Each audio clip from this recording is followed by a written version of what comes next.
But I'm I excited to invited watch 5 this. Eternal Return players to see if their opinions of the game line up with each other, as well as you guys, my subscribers. What's poppin', everyone? It's Hell your yeah. boy Levi, and this is Do All Eternal Return Players Think the Same? Let's meet the players. ER is important to me Idritoma. because I guess it was the game that I got good at making videos. And I'm kind of in a weird spot now because I had a lot of fun making videos in like the solos era. So now I'm just kind of trying to find something that scratches the same itch that lets me have fun making videos. Idritoma, you were kind of one of the biggest factors as to why I got into this game because your videos spoke so much to me. This is so cool that I get to kind of talk to you in a sense. And I really, really hope you come back, and I look really forward to seeing what you can make. That's very kind. I still love it. It's just, yeah, I don't know. I want to come back. I just gotta be inspired. This dude is like, he's like completely gone. I haven't heard from him at all. Like, I haven't even seen him making content for this game. I think he's just stepped away, like, completely. To make something fun. I was a filthy League player for 12 years, and I really love League, and I needed That's more than something to cheesy. scratch the itch, and I did a Google search one day, and Eternal Return kind of randomly popped up. I immediately fell in love with it, but I was not in a point in my life where I could dedicate a lot of time to video games. So coming back to it again, I had those same like strong feelings for it. I'm a variety streamer, so like I will Astro? stream like a I don't know who variety of Astro is. games. But Eternal Return is like one of the mainstay games that I always come back. I always return to play it. So like generally I will be playing it like every week. My streaming definitely took off from Eternal Return when I was doing Superior. Arcnights and One of, if not the best Eternal Return player ever. Basically, this game's Faker.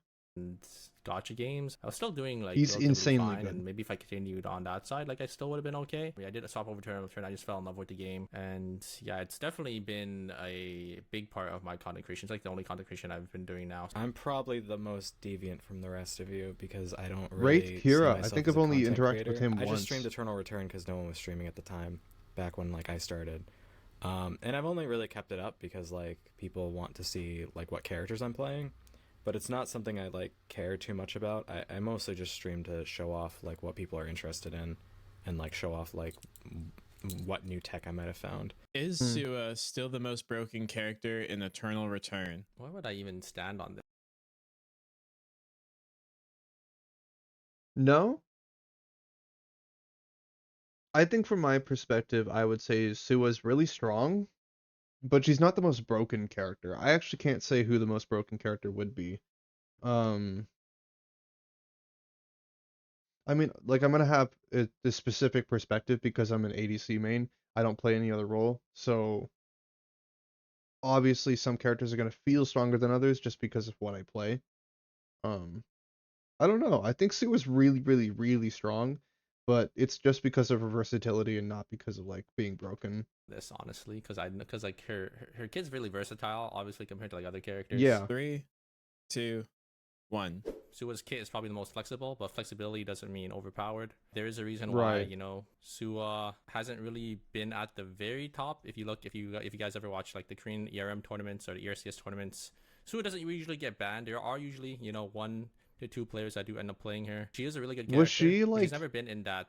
Was she like in that mega OP tier. broken a I while think back? there is a fundamental issue That might with be this a game and how possibility. heal reduction works. Because every character that has healing in their kit is overperforming minus Charlotte. All these characters should have a low win rate because they face blood heal reduction in late game. They don't face that early game. I think that Sua just has a really solid kit, and that makes it really hard to balance. And on top of it, like healing definitely, like self-healing especially, feels really, really oppressive right now. So I can kind of agree with like that being a big issue. Giftable CC immunity breaking characters kit is another issue. Nathapon doesn't work if you have a Sua on the enemy team. Everything in his kit can be turned off. And it's also instantly. Yeah, I don't know if you've seen like a Yon get his like knee combo going and he tries to go for his kick and Sua CC immunes it and then he can't like knock you into a wall, so he loses. I haven't seen that, insane but it sounds amounts of hilarious. damage. And he doesn't get a CC lock, which means the enemy can just like flash out. I feel like a lot of characters at 1.0 got their kits like extremely peeled back, like Adriana took. Oh, like Overwatch's situation with 6v6 versus 5v5, especially the tanks, where it's like they removed the other tank and it makes the role completely different from what it used to be. A bullet to the back of the head, but Sua remains untouched, which was very cool. I guess something might have changed, but I don't think it made any difference. I mean, playing against Suba, I think she's especially strong, but I don't think that she's like, I don't think she's broken. I don't think she's game-breakingly broken. When I fight Sua, it doesn't feel like it's impossible to fight. It just feels like it's challenging, you know? She's just got a lot of versatility. She's got a lot of kit. So, you know, I don't know. I think I'm kind of in the middle. It's still a pain in the ass to play against. There's a notable difference in Eternal Return community toxicity since. Ooh. There's a notable difference in community toxicity since when you first started playing. Now, I didn't start playing very long ago, but and I can't speak for if there's a difference, but I can definitely say there's a lot of toxicity.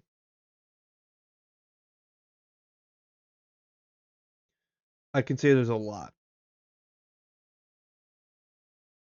And for all of the wrong reasons, if there's even to be if there's a right reason to be toxic. It's like toxicity in video games is always going to be a thing. You can't get rid of it.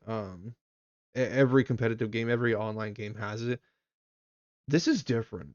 This feels different from anything else, and I don't really know how to explain it right now, and I don't want to like sit on this too long. I'm gonna let them talk first. I guess I would just say agree, because obviously I have no idea how bad it used to be compared to what it is now, but it is huge. It is a big problem. When you first started playing and now. 3, 2, 1.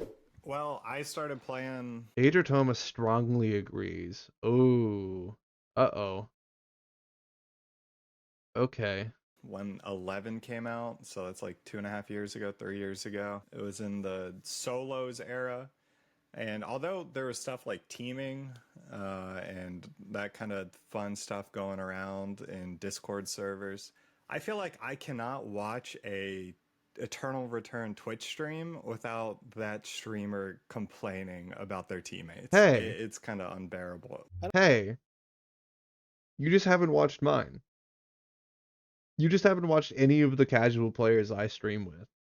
I don't really agree with that. It's a competitive team-based game. You're going to be talking about like what's going on with your team. Like just vocalizing it on your own stream. If they don't come to it, like you're not really doing anything. Just I have made that point before where I was like shit talking one time and I was called out because I was shit talking and because I'm a casual player and I don't take it seriously.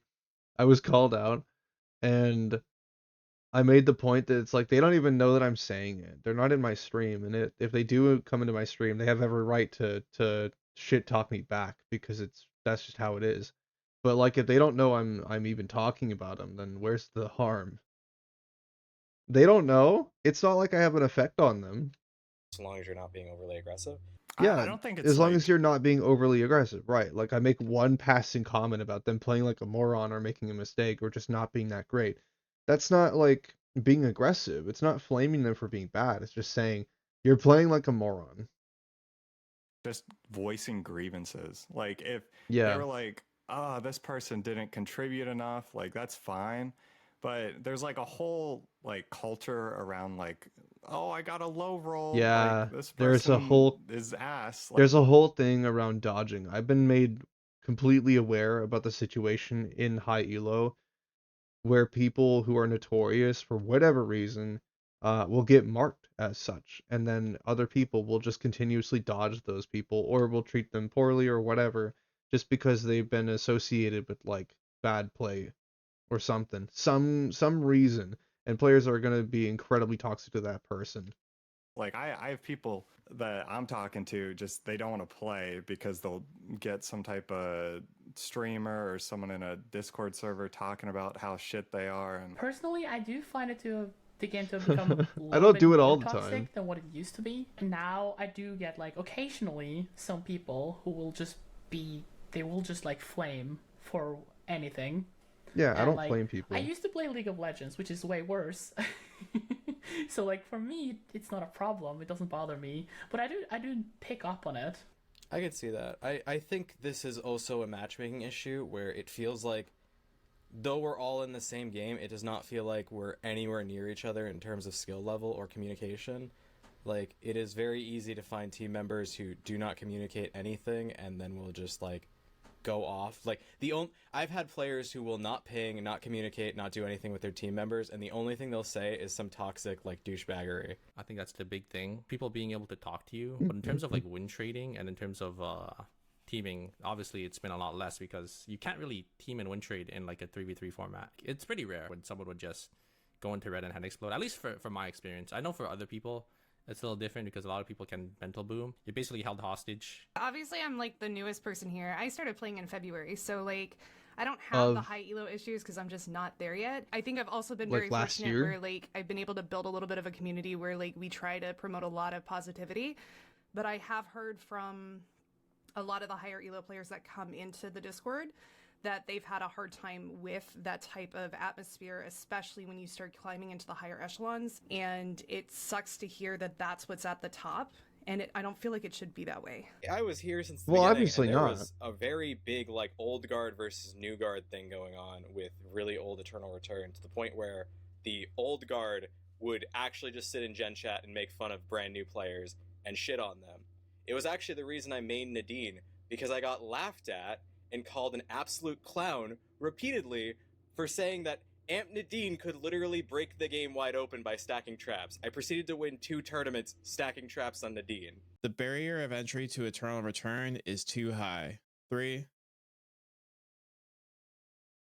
I'm gonna answer like the previous one and react to some of those comments, but I'm excited for this one. I have a lot to say about this one.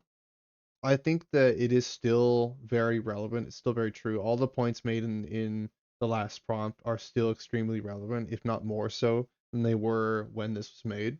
I think that like I can't say for the higher echelon. I can't say for like high elo or ranked how bad it still is. Maybe it's not quite as bad. Maybe I don't know. It's just my perception of what people come and tell me. My info is limited to the experiences and info that people have given me and not what I've gotten myself because I can't find ranked games. I literally can't find ranked games. I've been trying to get into ranked and like experience it for myself so I can get definitive info as to like what ranked looks like right now. I can't even get ranked games, but that's a completely different issue. I think the toxicity is still a major problem, and there are a lot of simple things we could do to fix it. I've discussed those on the podcast, so if you want to know kind of into that, look on my YouTube channel. The podcast panels are all there. It should be the second one. That's where we talked about like the God, what was it? The forced name block, I think it was. 2, 1. I was able to go on YouTube and find some of the information that I felt like I wasn't having. I did try playing during solos one time, like many years ago, and it was like incredibly difficult for me to understand all of like the information I had to take in. I can definitely say that I like how hard it is to get into the game. I think it kind of keeps out the really toxic shitters that are gonna come in and just I'm gonna let her finish. say, oh, this game's garbage because I can't tolerate making good decisions on the fly because they're so used to having like a 5-man team to crutch them. In comparison to What? Like how hard it is to get into the game. I think it kind of keeps out the really toxic shitters that are going to come in and just say, oh, this game's garbage because I can't tolerate making good decisions on the fly because they're so used to having like a Who? Who does that? Who does that and like comes into this game and immediately like, oh, they start losing and they go, oh, because there's not like team members or whatever. Like what? Who's complaining about that? 5-man team to crutch them. in comparison The thing is that while the complexity of this game is good for it, I think that Eternal Return should be as difficult as it is. there are a lot of arguments that can be made about making the game a little bit more approachable, and a lot of people seem to think that the tutorial and guide videos that are being constantly cranked out and reworked are enough to make people interested in the game. It's not. It doesn't matter how good your tutorial it is. It doesn't matter how good quality the videos are. Most people, your typical Andes, do not want to do their homework. They want to be able to just play the game with friends. They see a squad's BR and they think, well, there's some fun characters, or maybe the lore interested them, or maybe there's some aspect about the game on Steam, because that's where we find it, because God forbid they release ads. There's some reason on Steam that they chose to play the game, and whatever that reason is immediately gone because they have to spend God knows how many hours playing against bots before they finally get to play against players. And because the player count is so small, they're greeted with the most aggressively good at like players and high elo players or just toxic players. And it's not fun. It's a terrible experience because the second you get out of bot games, you're immediately throated by anybody who knows what they're doing, because this game's skill floor is so damn high that it's like it takes hours and hours and many games where you can start getting the hang of it. And most people don't have the time for that. Or most people would rather just play whatever they're already playing, because that's not an experience that they see worth it. There's nothing in this game to make that worth it, other than simply the game being complex. And it's a big problem. And as much as I also love the complexity, don't get me wrong, I'm one of the people that thinks that this is great. I am one of the few people who has infinite time on my hands. I can watch any number of guide videos I want. I have all the time in the world to be the best ER player ever if I really wanted to. I could. People don't have that. Your typical Andy players are just going to be playing the game and they just want to learn it. Like they don't want to sit there and watch hours and hours of videos to learn the game. They should just be able to learn the game by playing it. Because good game design teaches you these things. Now, obviously, it can't be everything, but it's just To the early access, it was definitely much harder then. But I also played League since season 1, so I'm also very experienced in MOBA, so a lot of that translates over. But for somebody without 10 plus years of League or MOBA experience, it would definitely be a lot to take in, and especially now as we're getting more and more characters as well, it'll kind of just raise the barrier of entry a little bit more. Yeah, as we go, the barrier of entry is just going to keep getting higher and higher and higher, and you keep seeing your player base taper off as we go. And that's due to more than just one reason, obviously, but like I feel like it's a big one, because when I talk to people and I try to get them into the game, one of the major gripes that most people who I talk to have is that the game is so damn difficult to play.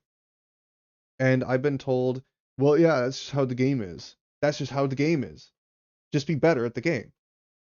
You know, just be better. Watch a bunch of guys here. Watch like an hour of guide videos. Here, go play this tutorial that we know is shit, obviously, and reworking it didn't change much. Go do your homework and then play the game for 30, 40 hours before you can unlock ranked mode. And even then, even when you unlock it, you shouldn't go into it because you're going to get shit on for being bad at the game. It's no wonder nobody wants to play this game. A lot easier. And EA, you're kind of on your own. You would have to basically craft all your items yourself. There's no loot distributions or anything, so you kind of have to go to different zones to get your crafts. Eternal Return is actually pretty easy to pick up. Like your item buy sheet is basically kind of listed.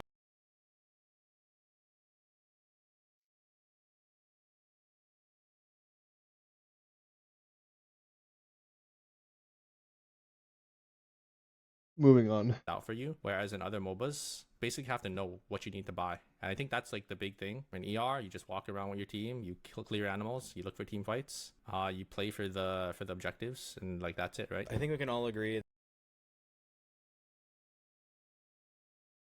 It's not. You'd be surprised by how difficult that can be for most people.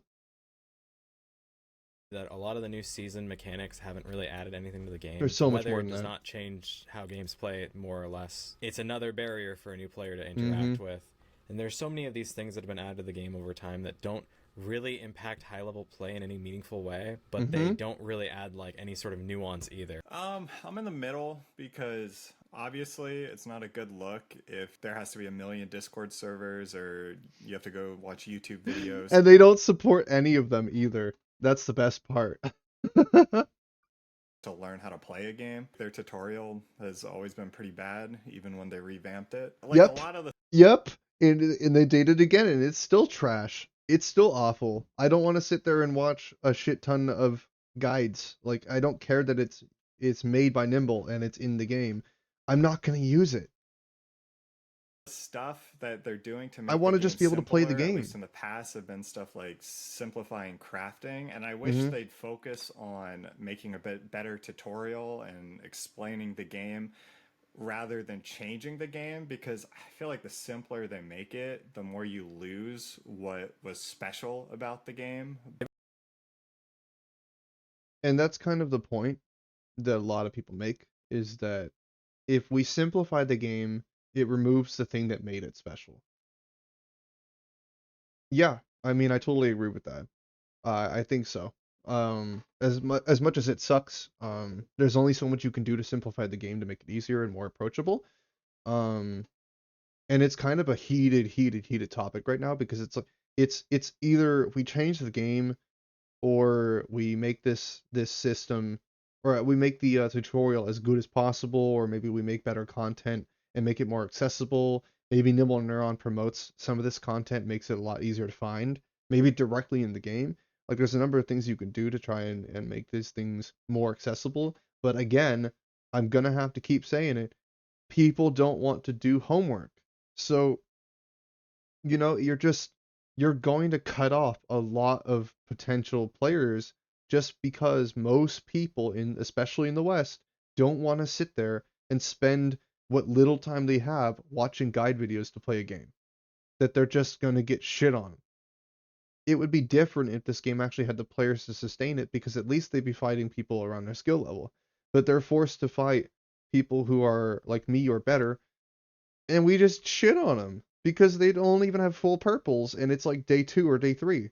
They're not even full purple because they don't know. And a lot of people will bitch and complain and moan about these players and how they're bad. Like, yeah, and they're like, oh, go watch the tutorial, go watch these guide videos. It's probably some fucking like Dr. Pepper sipping Andy that just hop on the game because he let it look cool. Like, it just some dude that just wanted to try the game, and here you are, like, feeding him God knows how much info, telling him to get better, and then like complaining when he's not. Like, They've already done a lot of simplifications, so can you point to something that you feel like has been lost in the first round of simplifications that happened in 1.0? A bit with the crafting, right? Like, I think it was very exciting to just like have all these ingredients and stuff in your inventory. It is really that cool. You can make like all these different food recipes, or even with traps, and they're condensing it more and more. And Yeah, everything is kind of just on a straight path now, and it is really just a speed run to finish your builds as fast as possible. They even limited, or they reduced the amount of time it takes to craft things. They sped everything up so much that now the amount of time you're allowed to spend on things is really small. And I feel like because things are so much faster now, there's literally no time to breathe between anything. And it makes it really hard for people to pick it up, because at least in Overwatch, there's 10 seconds of you respawning, then there's like another 10 seconds of you getting back to the fight, then you go in and the fight lasts however long, and you die, and you realize why you died. You come back after another 20 seconds of you being in spawn, and there's this breath period between everything you do in games. And this isn't just Overwatch, that's just my most familiar example. This is everything. A lot of games that thrive have systems where you have time in between fights, and the game is slow enough for you to be approachable. I feel like this game just because of the sheer speed that you have to learn everything and do everything, and the macro and micro, like, you gotta have major quick decision making to be able to keep up with this stuff. And all while you're fighting people who have already got this down, like it's just second nature to them. It's tough. It feels bad. It just feels real bad.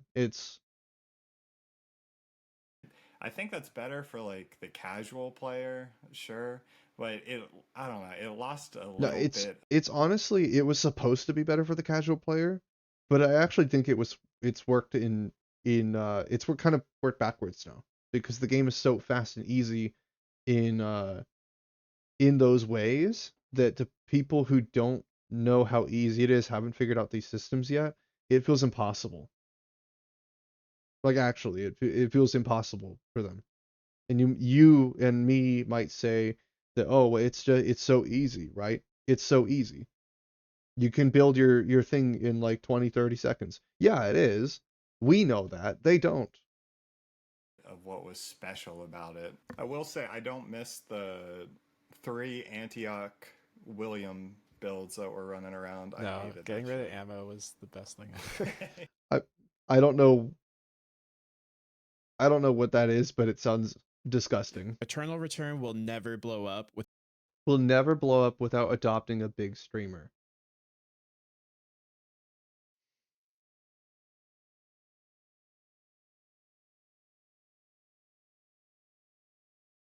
I don't think it needs a big streamer.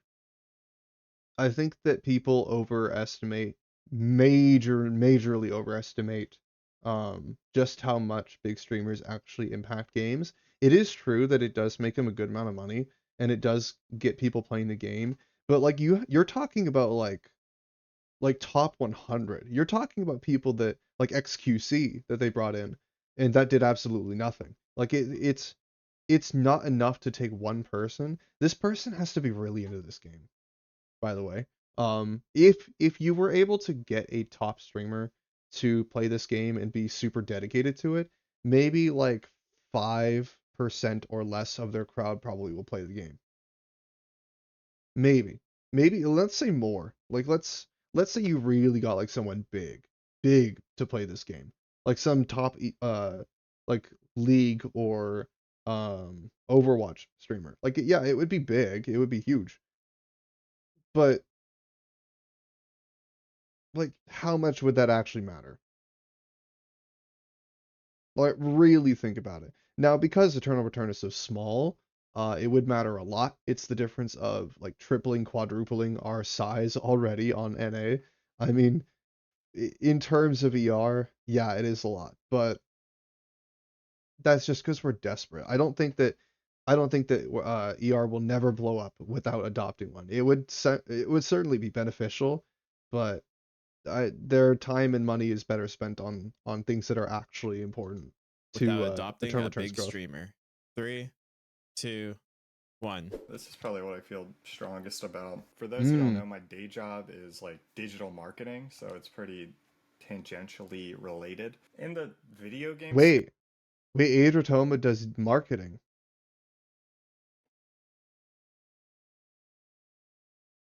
You know exactly where I was going with this the second I said that.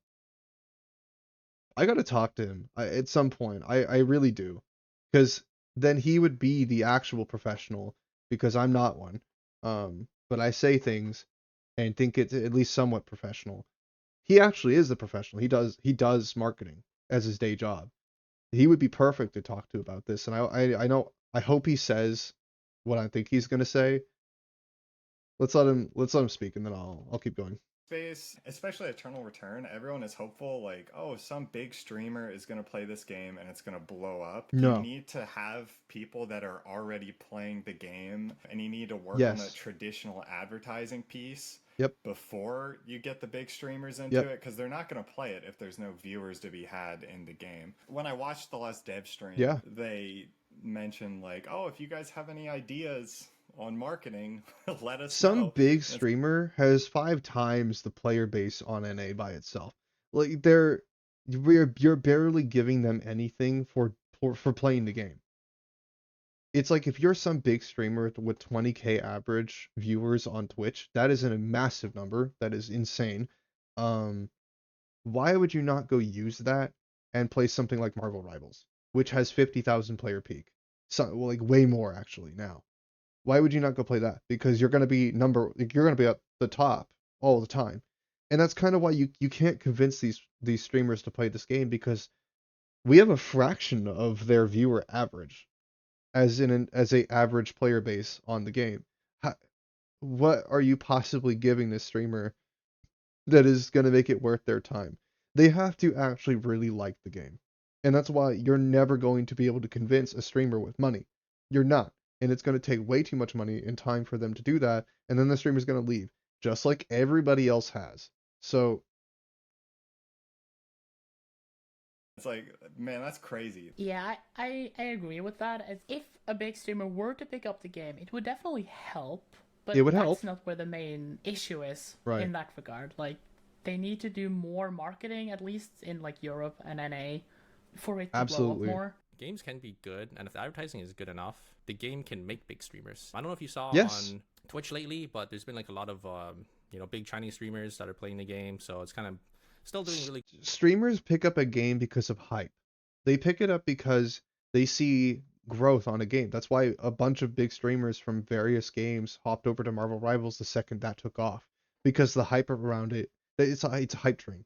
It's a hype train. Big streamers hop on hype trains all the time. It's what they thrive on. They all will. You watch them. If you're following a bunch of streamers, you probably can see them all flocking to the same games, regardless of what they're known to be playing, because it's just beneficial. That's just what they do. That's just their job. It's just how it works. If this game had a hype train going and it started garnering attention through its ads, then you might find some big streamer to come in organically and play it. Good on the But you KR have to be side, attractive. on the CN side, and I think recently they actually just advertised in a Thailand game show. Yeah, they just advertised over there, so they're Right. definitely pushing. I think if they spent that money they used for XQC, which was likely like $1 million given his rates, and they spent it on a lot of like small like Dota or League streamers who've got like mid-sized communities. Oh, I think that would have been a lot more impactful and maybe even ensnared some of them into like enjoying Eternal Return. These big fish are never going to be helpful for any game, because I've No. never seen these partnerships work out in any case. It would only work if this big fish just really liked the game and continued to play they the game have to like afterwards. the game. Trump That's the SC, I problem. believe is his YouTube title. Like, he doesn't play MOBAs, but I've never seen anything. I've never seen him talk about Eternal Return in any like passing, even though I've asked him about it on stream. Trump was probably the biggest streamer that ever touched Black Survival, and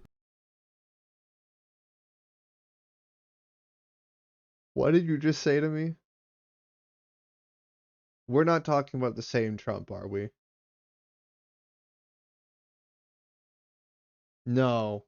No, there's no way. Wait, I think I think you guys told me about this once. Hold on. Trump, Black Survival. I hope that gives me the search result I'm looking for.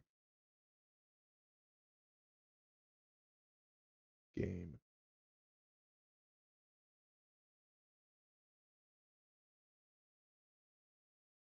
Okay, it's a different dude. I was gonna say no way the president played this game. despite that No. like loyalty that he had, because he uploaded dozens and dozens of videos on this game that's like completely obscure. Like, most people have never even seen the original Eternal Return, like Black Survival rather. And it sucks that like rather than going after these like people have shown loyalty and like have shown big interest in the game and like really trying to like, I almost thought for put a a second I spotlight on did. them, they go after these XQCs, like your dude bro streamers, for lack of a better word. Adding a new gimmick each season keeps the game And that's kind of the thing that I've watched a number of times. I've watched so many small games, like Rogue Company is one of the big ones. Paladins is another one that's dying. It has been dying for a long time. Rogue Company was like it was great when it started. They got Vanos to play it. They got I like all of the Vanos people actually to play that game, and made several videos on it, and it was great. It was actually a fantastic game when it came out. I did play a good bit of that one, and they lost so much money paying for so many different streamers and content creators, and the content for like the first month of this game took off. I mean, it was great. was a great period. You can imagine right after that when the contract started wearing down, that the game also started wearing down really fast, and it had like a committed player base, and it was fine. It's not the game was dead. It lasted for years, and it's still going, I'm pretty sure. Um, yeah, it's just it could have been so much better. They wasted so much money on creators when they could have used that money to make the game better. Hi-Rez fucked it up releasing the game unfinished. Yeah, that's also true. The game was completely unfinished and unpolished, but I would also argue that that was part of the reason why it was so fun. It was so fun because the ragdolling was fucking ridiculous, and it was also like it was just everything was so broken. Broken, and if everything is broken, it doesn't necessarily mean that it's not enjoyable. Game refreshing. It 3, was extremely 2, casual, and I loved it. 1. I definitely think that it's gotten to the point where maybe they're focusing too much on adding too many things to it. They added Lumi, and I don't know why they added the cube. Adding a new gimmick each season keeps the game refreshing. I think yes and no, it completely depends. Like, I remember being like, oh, I'm going to be really excited about it in my video, but like, in reality, I don't know how impactful they'll actually be. And like, I just, they were pretty mid for me, so I didn't really love them. Every time I listen to a dev stream and they're like, oh, we're going to add in like flying in from the sky. And it's like, this like BLS. feels like cheap Fortnite gimmick. I don't want to see that in this game. This game is cool enough on its own that I would rather they fix like some of the other issues first versus like moving in new features constantly. If you guys did play in season 3 where they did not add anything at all, the game had the biggest fall off, I think, in the entirety of. And that's kind of the problem that they're running into. And I will admit that it's a really, really tough one. I'm not a game developer, so I'm not even sure how they're supposed to fix this problem. That's really their job, and I have no idea what they're supposed to do about it. You're always going to have people that agree and disagree with this issue, where it's I think again it really does depend on the season, because some season gimmicks did really, really well on the release, and some seasons did extremely poorly, and some were just extremely mixed, but none of them really had the impact. So that's kind of the thing. It's like, regardless of how well a season gimmick was received, it doesn't seem to do very much for the game. And that's kind of the whole point of why I say the marketing is the biggest issue. Number one, not even comparable, not an argument. It is the absolute number one biggest problem with the game is the marketing. It's nothing to do with the gameplay mechanics. It has nothing to do with their season patches. It's nothing to do with character balance. It has absolutely nothing to do with any of that. It is simply because they refuse to put out any sort of marketing whatsoever. Any actually solid, sustainable, consistent marketing at all. They don't go anywhere beyond Asia, and that's why Asia is doing so well. KR is doing extremely well, extraordinarily, and I'll probably show you guys exactly how well. For those who don't know, you're going to be surprised just by how insane it is by comparison to NA and EU and SA. It's sad. I think that it's obnoxious how we just simply will not put out ads. I don't understand why. But I'm gonna let him continue. Of Eternal Return, where we were at 11k players in season 2, about 10 to 11k players. They didn't really do anything in season 3. They just added a couple of quality of life features, because it was like the down period where they said they're going to do like one every 2 seasons. But I think they realized that, to keep the game fresh and to kind of keep the players coming back and more engaged, they need to kind of add these new things every season. You can start being somewhat repetitive. Even though it's a competitive game, new stuff happens in every game. It's never exactly the same, but if they have like well thought out changes, obviously, then it can be a positive thing. Yeah, you have to add something every season to retain Yeah. your player base. But I think we can agree, like especially this season, some of the features are pretty boring, like Yeah. the cubes. I think like the island is such a cool and unique thing about the game. You're not just stuck on Summoner's Rift, Yeah. I wish they would even like kind of how Fortnite did and just change areas like every season. You don't need a full new map. Like maybe like Has that been talked? I'm that's a stupid question. absolutely has been talked about. I'm sure that it's been plenty talked about. Adding new zones or changing zones. I think that it would be neat for them to change some zones and kind of make the map different. Um, it's not enough to be on its own though. That's not a big enough change to be on its own unless they really come up with something unique. They're adding the rifts system. That's what they were calling it for now until they come up with a different name. Um, they're adding that. I mean, it's cool. I'm worried about how it's going to come out and what the reception is going to be like, and what they finally do, like decide how to balance it, because it's going to throw off the game tempo completely. Depending on how they do this, I don't know. It's like, how do you balance it between either being completely irrelevant, um, like the labs were for a while, or absolutely fucking broken and absolutely everyone needs to go for them when they spawn. Um, we really can only wait and see. But it's just that kind of thing where it's like, yeah, you do need to be changing things up in every season. You need to have something that is um consistent enough. And that's the thing, is like, you don't necessarily even need to change much of the gameplay loop. There are other things outside of the game that you can totally do to make the game feel more refreshing. IA skins, events that are actually meaningful, like things that engage the players inside and outside the matches.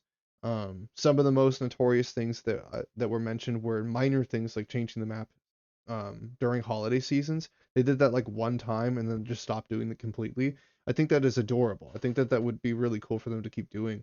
Just have it like activate, just have it launch uh every holiday. It was really sweet. Um, I don't know. It's just it's small things, and I think that the gameplay loop is just fine. But I do agree that you do need to at least add something new to every season. Otherwise, it doesn't feel like a new season. Forest becomes something. Battlezone 2 with Rift, it's possible I drop the game for real. Yeah, yeah, it depends on how they implement it, and it could be completely game ruining depending on how they make Else, you don't this. even have to redo the looting, man. Just like kind of give it a redesign. Kind of on the polar opposite end, actually. The new Really, mechanics will eventually be good, but the problem they have is there's a lack of testing, eventually. and they always feel bad to start Yeah, with. Ogs were god awful for so long. Tax skills were so awful for so long. mm-hmm. It took a long time before they got to an acceptable rate. I hate Lumi at this point. And that's kind of the point. It's the same problem that so many other games like Overwatch have had, where there's seasons and seasons and seasons where something is just god awful and it leaves a permanent scar. That's the thing we don't realize, and I can even show you on the Steam charts.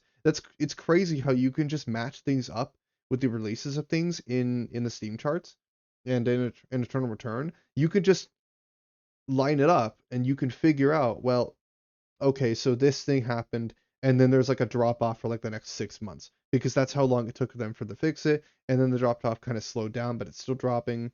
And then they add some new egregious system, and then it becomes that problem for a while. And it's like you just keep doing damage, and you keep trying to run damage control on it, but it takes way, way, way too long, and the damage is already done. And then you just hit him with another thing, and it's like, don't look at season one. Because I want so to. much of the I game is like, gotta. oh, I have free to. respawns. I don't think the rest of what he adds to the game is particularly interesting. Cubes might as well not exist. They're insanely like distorting on the outcome of a fight, but you don't. It's so hard to tell someone even has a cube in the first place. It's not like Wick buff, and that makes it really difficult for me to get hyped about like a new season mechanic. Yeah, Solos can it's like, return because without the perception could totally be that it's like, oh, just a new season's coming out. Don't play the first 2 weeks so that they can patch out whatever bullshit is happening, because there always is something. New season's launching. Gotta play something else for a couple weeks and come back once they fixed it. reworking the characters. 3, 2. Solo modes can return without reworking the characters. Nope. Now, if you look at that question face value, could it return without reworking? Yeah. Is it gonna suck? Yes. Because your characters aren't gonna be balanced. you had to spend how many years balancing your characters around the new game modes and removed the old game modes? How many years did it take for squads to be the main game mode and not suck balls? And you wanna do that over again? You wanna go backwards? One. I mean, just pretty simply put, they had to rework a Yeah, this looks right. Neutral, disagree strongly. lot of Yep. characters to go into squads, and they've I'm designed glad characters to like see it. Alonzo and Garnet, which don't really have any sort of counterplay or interactivity if you are fighting them solo. There's also a lot of mages that if you don't have a team behind you, they could just run away behind forever. Yeah, I agree with essentially all of that. Also, you have characters like Charlotte, who, what would you do solo as a Charlotte? Like, she might as well not exist in a solo mode.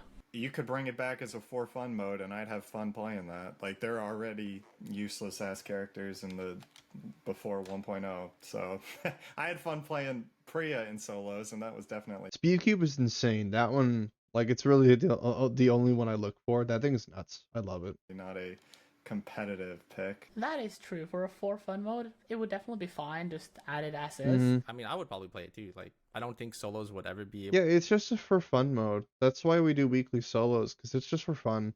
Is it incredibly imbalanced? Oh yeah, no, it's terribly imbalanced. So imbalanced that I can't do it. It's like the only weekly events that I don't want to be there for because it's unbearable. People play the same shit over and over and over again, and as an ADC player, if I'm not playing Rio, I'm having a bad time. able to be balanced and the meta would be solved. And once the meta gets solved in a solos mode, it's just going to be unfun. There's a lot of characters that just run straight at you, and they would be Yep. insanely unfun to play against Oh, in yeah. solos. I think we have an Jackie. issue where the characters that are strong Luke, have no Leon. counterplay and just like do nothing, head empty, and run at you. You're going to play into like a Suwa, you're going to play into a Subame, you're going to play into all these really strong Subame. 1v1 characters, and it's just going to be impossible for you to play the game. I just don't play it. Yeah, I just remember playing Nathapon. That's it. That's Adritoma's addition to that. I don't play it. Next. And Jackie's running at me constantly during solos, so it felt bad. I remember it, but I miss it too. Oh, Nath was cool though. I remember there was a Korean player who would just like use like the little cars and buses and stuff and kite them around that all day, and that was fun to watch. You say that, but as someone who made Nathapon a long time, there were fights where you hit every single spell and lost anyway. Hey, I'm sure you did, but this guy was different. This guy was crazy. There were unwinnable matchups, dude. It didn't matter what you did. Also, that was This guy months was- after, to be fair. This guy was built different. Eternal Return is headed in the right direction. Ooh. I'm extremely interested to see where people sit here. I wonder if I can guess where people will be. I think Adrotoma, he's either disagree or strongly. I think I don't remember who the Ekion. That's Kira. That's who it was. It was Kira. I think Kira might be neutral or disagree.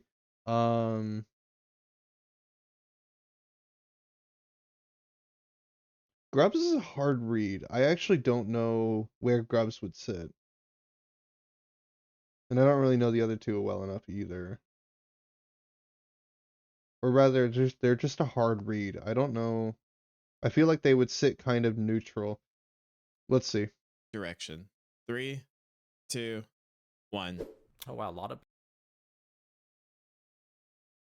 Wow. Okay. a lot of people don't like Nimble Neuron's direction. I think a lot of people give Nimble Neuron stuff for balancing. I don't know if that's going to I be can't an issue imagine later. why. They're, kind of on top of their game. They look at the stats. They're Superior disagree. able to, hit the right characters at the right times, and give a little love, to some of those characters on the weaker side as well. Not every feature they add is good, obviously, but hopefully they change or remove certain features. Final zone changes was huge, where teams aren't gonna get kind of congested and third party in the zone for free now. I Yeah. am having a lot of fun when I play the game. I'm just on the opposite. I haven't had as much fun with the game, so I don't think it's going the right way. Anybody that watches my channel, or if you're in my Discord, knows that I am really butthurt about the lore changes. I like this Levi went and got the comments. game because I like that it's complex and the characters have a lot of depth to them. There's a lot of mechanics. Oh my god, we could watch like an entire video on Grubs' Discord crash outs. They're so funny.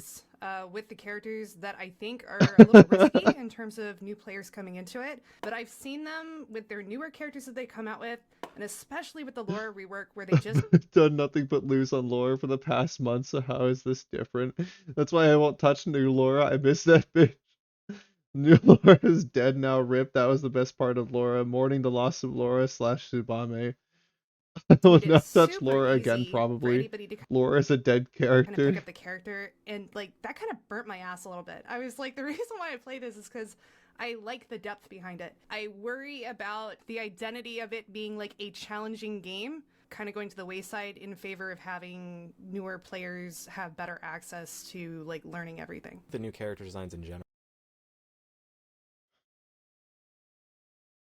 I wish I could get Grubs to speak more on that.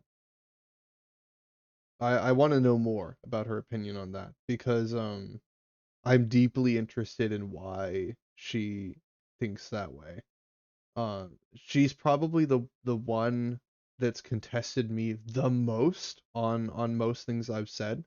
And I'm really interested in why she thinks about a lot of things Have been she's told me. not great. Either their kits are like super overloaded with things just doing a billion things like Lenny, or they're just Yeah. like characters that just like are completely, straightforward Brain and they're dead. really hard to interact with. Garnet, Alonzo are probably the biggest examples of that. Yep. But at the same time, this game has seen like the best growth it's ever seen as of late.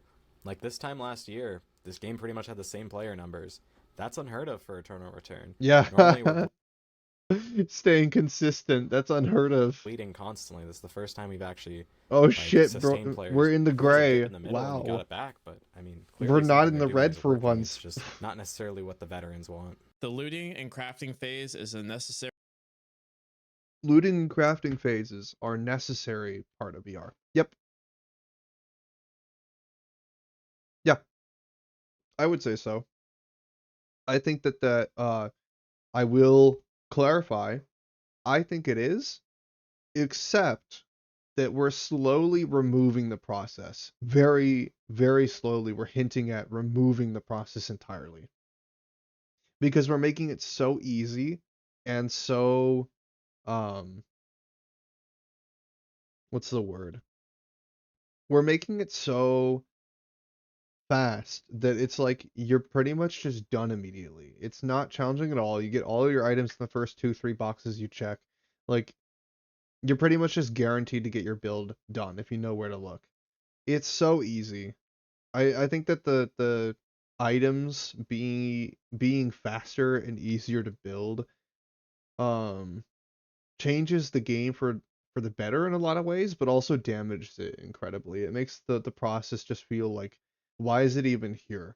If it's so easy to do, why am I doing it? Why not just spawn me with my team and we go and like do shit together? If it's a squad game, like why do we spawn independently and go build our things by ourselves for the first 40 seconds and then group up or like sit and fight on our own? It's weird. It just feels out of place the more and more they change the system to be easier and quicker. part of Eternal Return. 3, 2, 1. I like crafting. I know that's like the biggest gripe Yeah. with new players, but it's one of the things that helps set ER apart from other MOBAs. I don't know. I have fun with it. I think crafting's cool swag. Yeah, I don't strongly agree, just because it's pretty easy to get full build for everyone, but it is also a MOBA, It is really and it has easy. to have that battle royale element into the game, so you can't just spawn in with full items. I think food is the main thing, and SP drinks, and you could also, look for those early game kills if you do group up with your team early. I feel like you could remove crafting without removing really anything important to this game at this point. And we've got this like major like 3-minute period at the start of the game that doesn't really do anything beyond just like you AFK farm, you maybe find a stray kill. Nah, that's just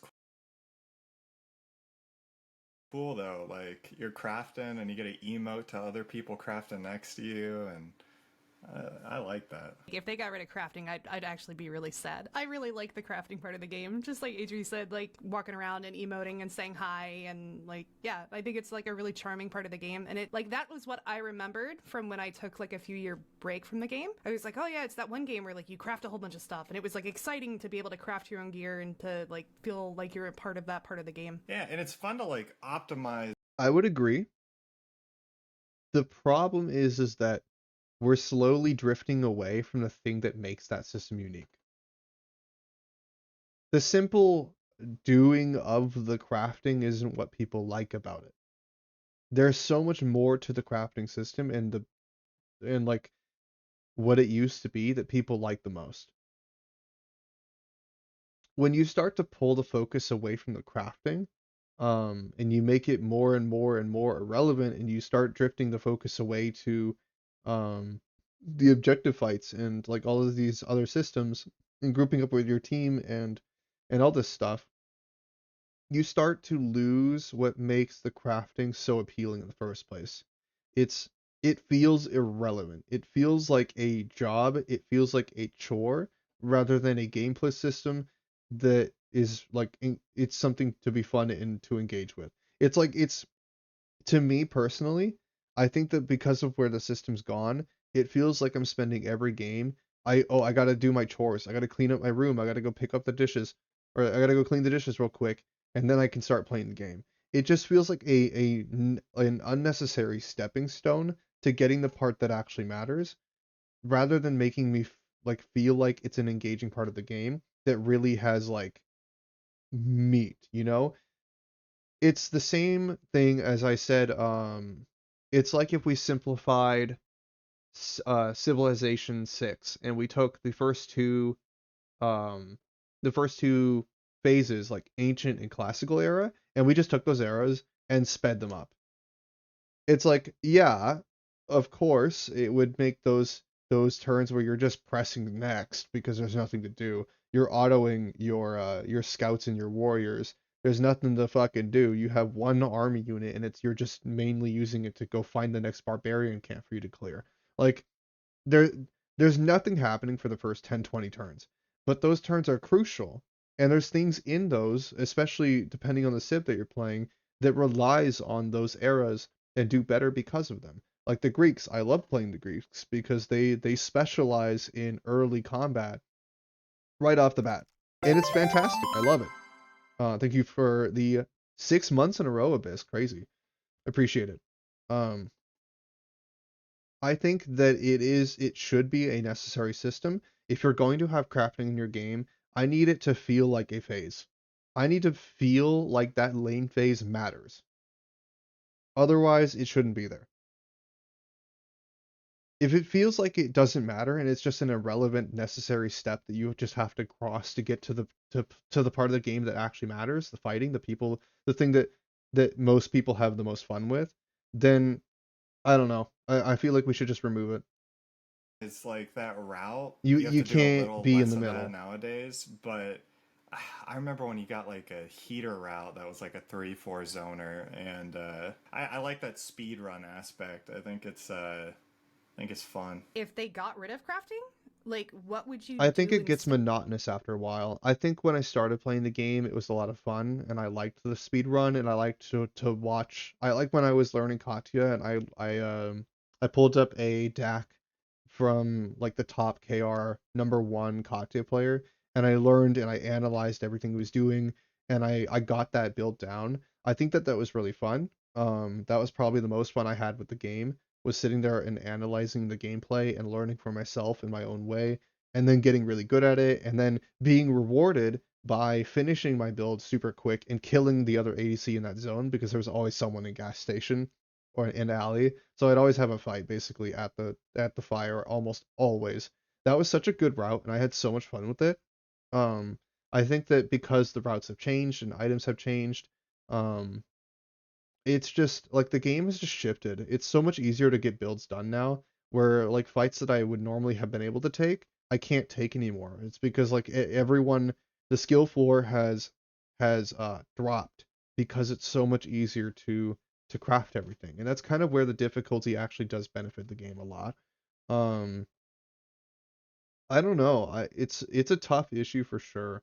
I think that it definitely has its place, but they're starting to lose sight of what made crafting so significant. It's hard to balance crafting to make it easier and more accessible while also maintaining the relevance that it had, you know? It's hard to do both of those things. Instead, I just feel like after hundreds of games, it feels more like busy work than actually like fun gameplay. Yeah. Especially when it's like, Yeah. It's oh just man, a step I to get through. RNG'd a bad spawn. I guess I can't farm this game. Do you Yep. think Yep. It feels so fucking bad. It feels so bad. There's so many games where even I'm a two-zoner. I'm a two-zoner, and I'll go to where I'm supposed to farm, and I'll do my pathing correctly, but because I get RNG'd so bad, I get screwed over, and then the rest of the game feels like a goddamn nightmare because I'm just having to fight through uphill battles non-stop. And I spawn on my teammates, and then I get gray screen for the next 20 seconds, and I spawn back in, and then I get wiped out by some solo Hisui, and it just feels bad. It just feels bad. like farming like animals feels like busy work? Dude, Yeah, I farm well- like I would disagree with him on that part, but I do agree on the the crafting. in the first day at this point, I will farm anywhere between 9 and 15 dogs, Mhm. 8 chickens, Mhm. 4 wolves, Yep. and like 3 boars and 2 bats. Every goddamn lobby. I'm frustrated. Yeah, but like that's just part of the game, dude. That's just part of the game. And yeah, sometimes it feels like a chore. After so many games, yeah, it probably does feel like a chore, especially for someone who's played thousands of games. I'm sure it is. I'm sure it's way worse for them than it is for me because I don't have that amount. But even after as many games as I played, it still sucks. Sometimes, yeah. But I think that farming is a necessary part of the game. I think that there's really nothing you could do about that. How else are you supposed to have a anytime level I don't system? get that because that means my farm was interrupted. I'm not happy that I got to fight someone. I'm just losing credits now. Mhm. I actually think I would like to change my answer to strongly agree. Thinking about it, it's very fun to like optimize my routes, getting all my items, even if I get a bad spawn. Like, yeah, it sucks to like not get the like a good point, but like, how can I try to make that work? I would wait in longer queues if it meant tighter matchmaking. 3, 2, 1. Ooh, no. I want to hear from these guys again. I don't know if their answers would have changed in the 5 months since this video's been out. I want to wait longer and then see what happens. Like let's wait till like season 8 end and into season 9 after rifts have already been established and we've already figured that out. Let's wait. But if I could possibly talk to these people again, or if Levi could make another video like this, I would be deeply interested in seeing what they would have to say and like making a comparison to what they said prior. I think that would be genuinely interesting.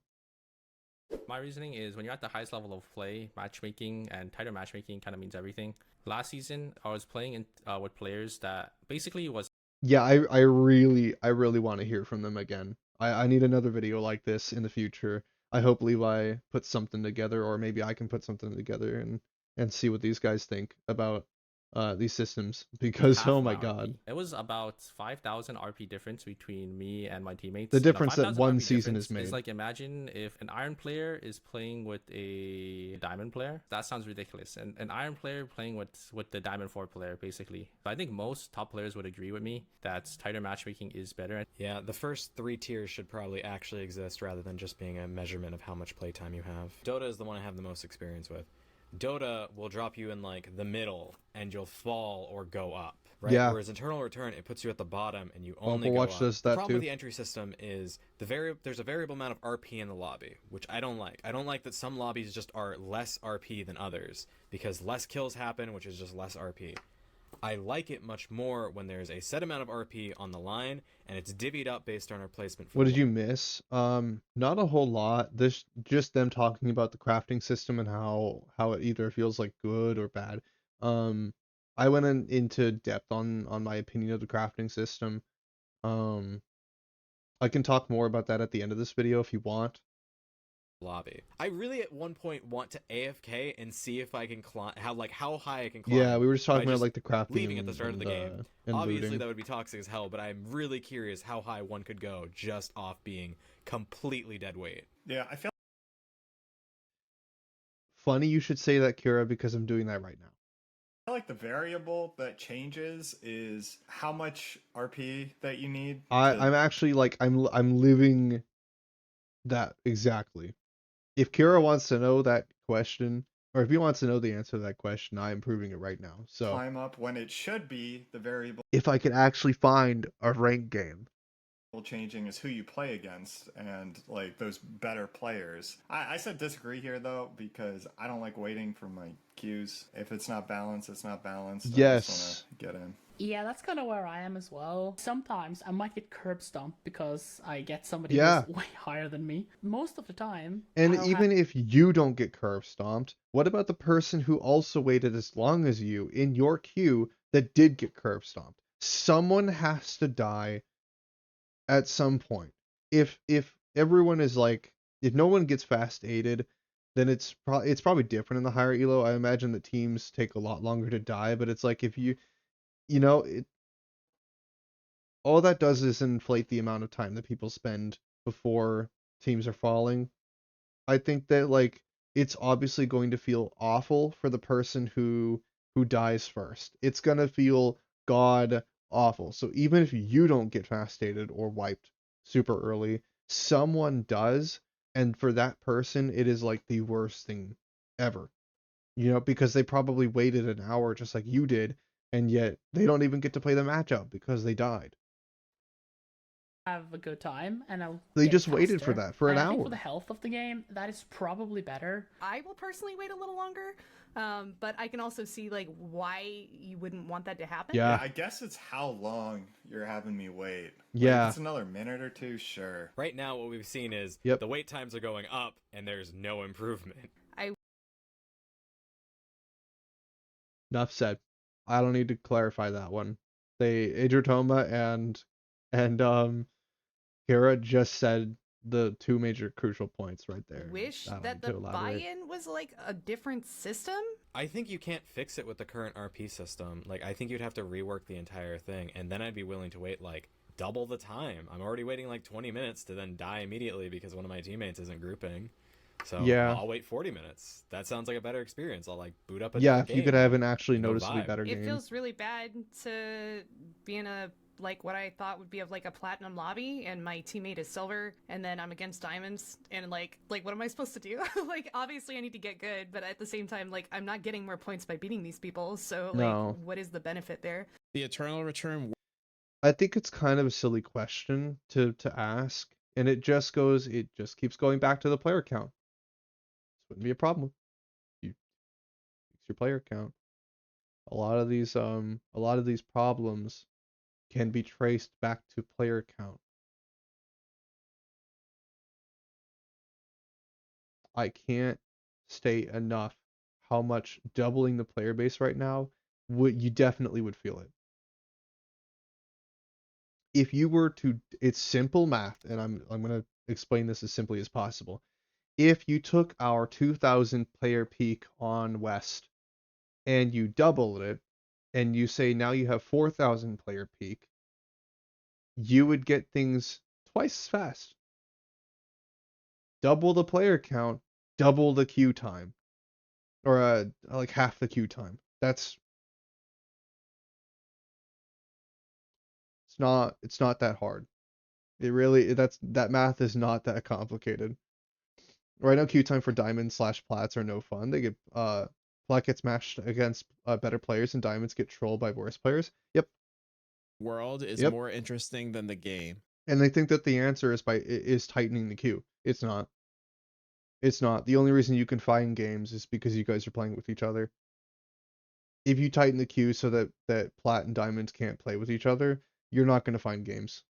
Good fucking luck finding matches. Yanwu Simulator, That let's go. game's already dead, man. You already You wanna barely talk can. about Wildfighter? Be my guest. That game was so shit, man. I tried it. Does that even have lore? It does, but it's like stuff you Like, I can get 2 or 3 games of Overwatch in, or Valorant, or whatever, in the amount of times it takes for me to find one game of VR, minus the time it takes to finish one. Like, I don't think you guys understand just how quick games queue in. I play mobile games with better queue times than this, that have been around 3 times as long. It's embarrassing. It's embarrassing how long the queue times are. already know in like Immortal Soul. I weep reading the lore from Black Survival and then reading the stuff in Eternal Return because I'm like, not only was the art better, but the story was better. Yeah, it was. Like, we got gypped. I hate the Yeah, it was. sanitization, man. Like, that's the thing. It's like, oh, what atrocities happened to Chiara? Just some bad things. Is Isol like a sadistic murderer? No, he's just kind of, here. I didn't understand, like, the tone of the game when I first started because I was like, it's supposed to be really dark, right? Like, the music's really creepy. Like, Yeah. what's going on? And then I have, like, Leon talking about how he wants a gold medal or some shit. And I'm like, what? 3, 2. Your world is more interesting than the game.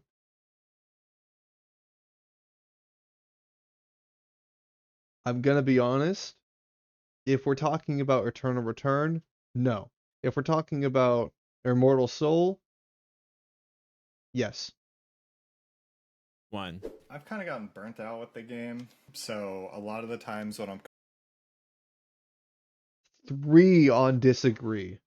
1 on agree.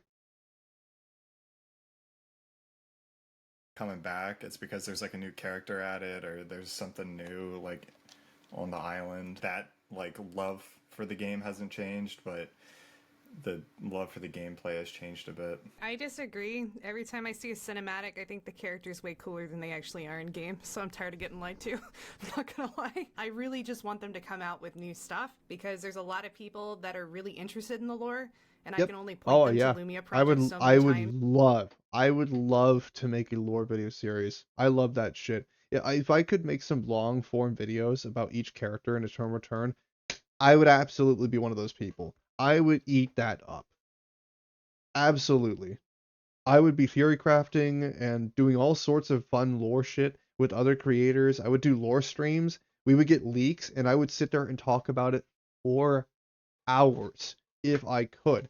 But of course, they're not going to do that.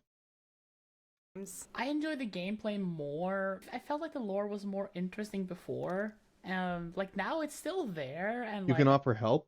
I think that I would be interested in doing lore videos if they would actually like expand on the lore. I don't want to do homework. I don't want to feel like I have to dig through a bunch of hidden messages locked behind translation on some kind of random achievement that takes me like several hours to get, to figure out how to even do it, just to get a tidbit of what might be considered good lore.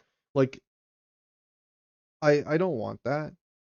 I don't want that. It didn't feel like a chore in Immortal Soul when I was getting taught the lore through the texts. I thought that Immortal Soul was doing a great job of introducing the lore to me. Yeah, you could argue that it felt like homework having to read text upon text upon text, but the way that it was delivered was immersive. The way that they delivered to you and where it was and how was super, super interesting. If they did that for Eternal Return, I would be deeply interested in the lore. But they completely ripped that rug under my feet and then didn't tell me anything. I'm not going to go actively look for your lore when the one that just came before this game was infinitely more entertaining. And then I learned that they retconned most of it. Well, now I'm immediately uninterested, because all that tells me is you don't care. I'll read That it it on probably occasion, isn't as but good. I don't really feel like reading the game. I feel like getting into the game. The lore Yeah, sucks now. reading the game. I don't want to read the game. I want to play it. Survival Yeah. had really good lore. Everything from just the lore itself to like talking about why characters felt the way they did, like Yeah. giving really good performances for them. If we had Black Survival lore, yeah, I would find it much more interesting in the game. But we have Eternal Absolutely. Return lore, which isn't anything. I mean, Absolutely. I do like the lore of the game. Exactly think what I it's said. Cool, but I think the game itself is, what's kind of keeping the players and everything engaged, right? A lot of people like the MOBA Battle Royale aspect. Obviously, they do Something have bad happens, they're here. Yeah, pretty much. Started at the bottom, now they're here. That's the achievement page basically now, it. where you could read a lot more about it. But I know they had a manga before, but I think they kind of got discontinued. I haven't really been doing that anymore. Eternal Return has made a positive contribution to my life. Well, that's an easy strongly agree. Yeah, absolutely. I don't know why any of these people would say disagree or neutral. I think that all of these creators should be on agree or strongly.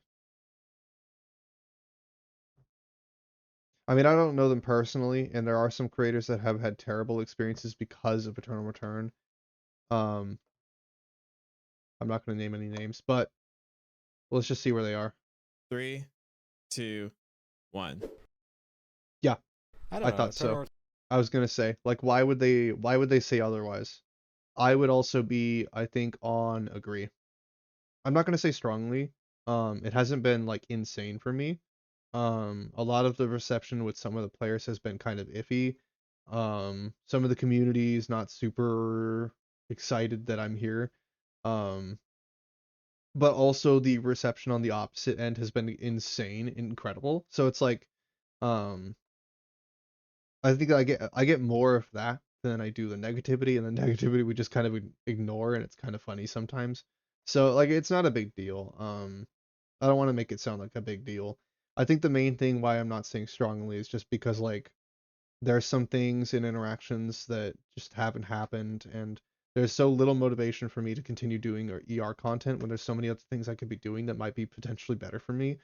Um, I haven't had any motivation by other creators or well, besides Levi and a few others. I think Athena also has been incredibly supportive. Ivan, um, Shelly, like there are a good handful of creators that have been incredibly supportive of me making the content I do and have been trying to help out. Levi's been doing a lot to help out, especially.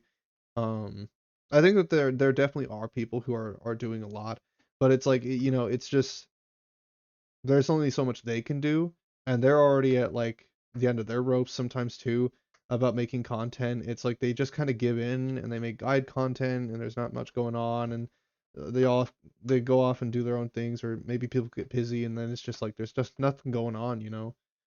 There's no reason for them to keep making content.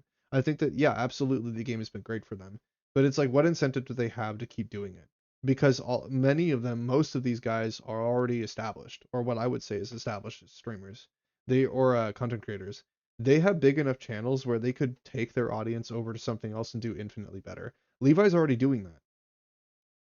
Levi's living example, like already just doing better, doing other stuff, making great content.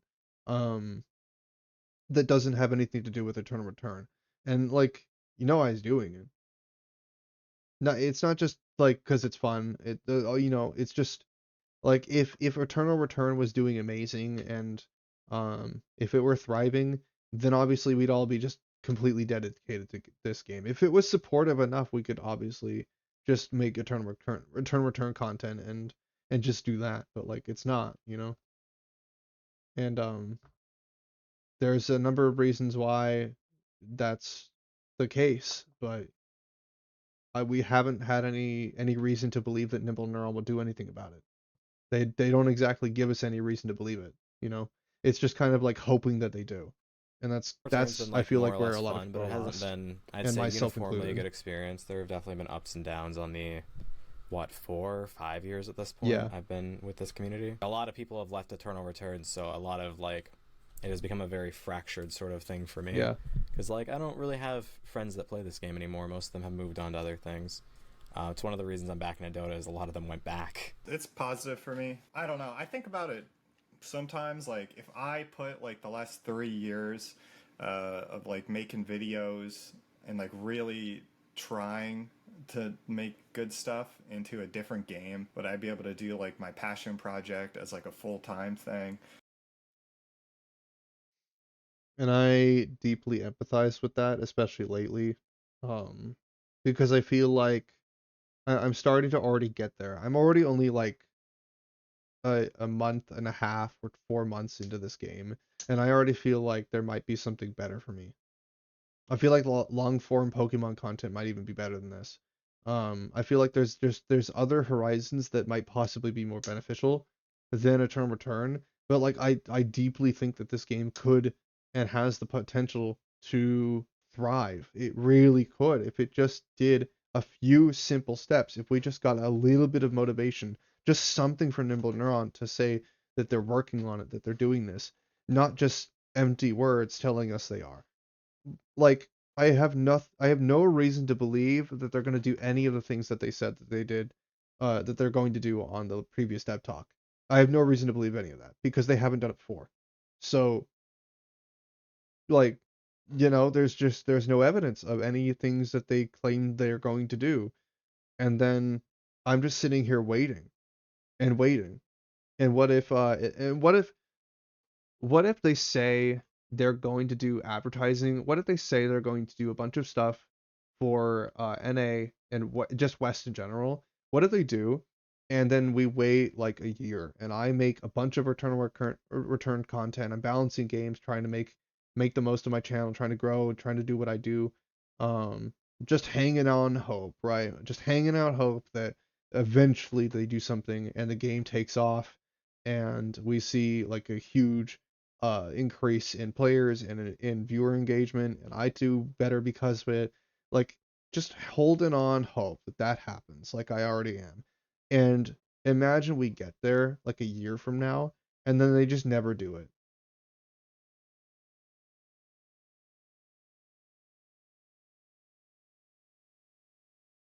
What do I do then? So does that mean that like I wasted a year of my content creation, which I don't have, uh like I don't have infinite of, just to make content for this game when they haven't had any reason to prove me otherwise?